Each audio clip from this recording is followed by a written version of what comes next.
Alright, so I'm gonna teach you guys how to make your loops, because some of you guys are making comments like your kicks are running away from you guys, stuff like that, and that usually happens when you first start producing, because when you first start producing you don't really have a grasp of timing and stuff like that. So I'm gonna teach you how to do it the most simple and easiest way. So you're gonna get your sample or whatever. It doesn't matter what BPM, doesn't matter anything. You're gonna go to when the waveform just starts, like where you want the loop, obviously. So you want to get exactly where the waveform starts. Nothing a little bit before, nothing a little bit after. It has to be like perfect. So when you start it, it should sound like it's starting immediately. So that's good right there. Now we're gonna find where the loop ends.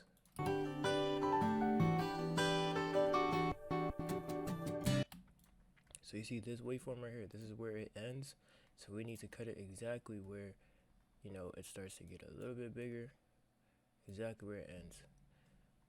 So there are a few clues to know like where a loop ends. Like as you can see, the waveform gets bigger right here, so that means like, something very loud is about to like come up, you know what I'm saying? So obviously this is like when the loop repeats or it goes to a new section, doesn't matter. So when you play it, it should loop perfectly.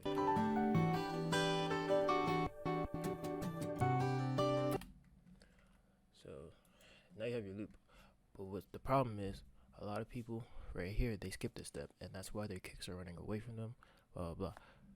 You have to stretch your like loop to like where it says right here at the end of 4. So basically like right before 5, you have to end it here, or if your loop goes past that, which is over here, you have to stop it like right before it hits 9. So you have to do a full 8 bars for a very long loop like this, or a 4 loop bar like if it's shorter.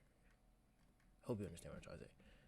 But you're gonna get your stretch tool right here, and then that's when you're gonna stretch it all the way. Make sure it's perfectly on that line. It has to be perfectly on that line. If it's not, that's when your kick starts to run away from you, and that's where you start to have timing issues, stuff like that. You do not want any timing issues in your song, and it should sound like this.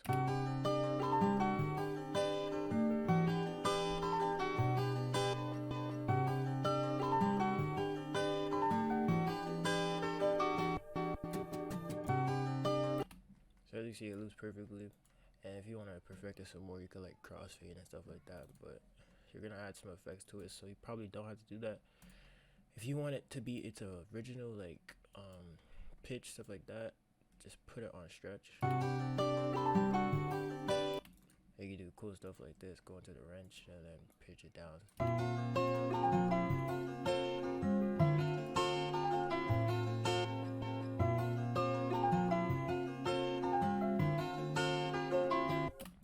And to show you that the kicks should be perfect, I'm going to just make something random really quick.